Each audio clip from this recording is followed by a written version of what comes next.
walk me through the Santa Fe Institute. What was it about the time of the math? And this was in the late 90s. So they're not going to hear me on this part, right? We're going to do it both ways? It will not be on the video, but we do have you recorded. Fine.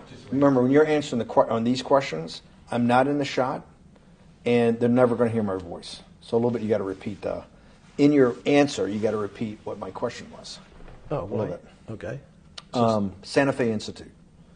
Why, when you're at the top of your game on Wall Street, do you decide to finance, which was at the time, or endow, or become the donor or sponsor, however you want to say it, for what was considered the most cutting-edge group of mathematicians in the world? Action. So Santa Fe Institute in the late 80s, early 90s, I was interested, I was on the board of Rockefeller. So that starts, Rockefeller, it's a university formed by John D. Rockefeller to sort of give back to the community.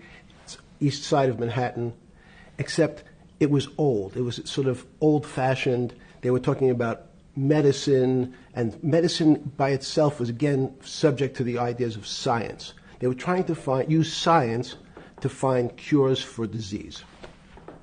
And I said, no, we need to do something different. We need to start interdisciplinary work. In most, how did a schmuck like you get on the board of Rockefeller? What year was that? I don't remember. Late, I think 89 and 91. So that's one of the most prestigious research places in the world, correct? Yes. Okay. How did a guy like you get on the board of a blue blood, internationally known, hard research, Nobel Prize winners all over the place? How do they pick a guy like you, a trader from, or basically some guy from Bear Stearns?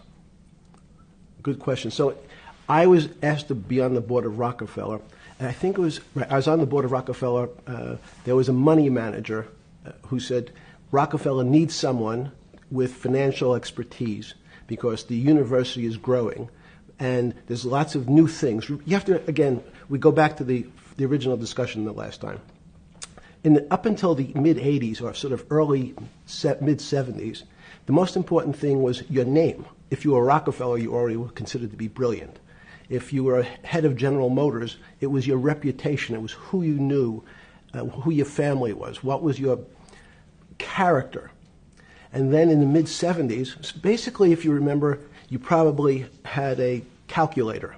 It was very advanced in those days to have a Texas Instrument calculator, where it could, by putting in the numbers, it would multiply for you to do square roots. And that was the first, and everyone who had a calculator was already advanced on Wall Street. A simple calculator, almost like your accountant. The most important parts of business were really now going to calculations. So it's not only mathematics, but it's things that could be calculated.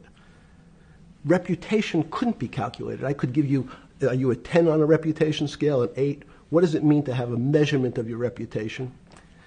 We'll get to that later.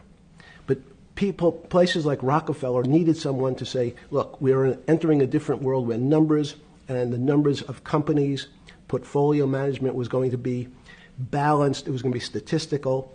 Jeffrey, could you come on the board? Potentially sit on the finance committee. Nancy Kissinger and a bunch of other people. And David Rockefeller and I got along very well.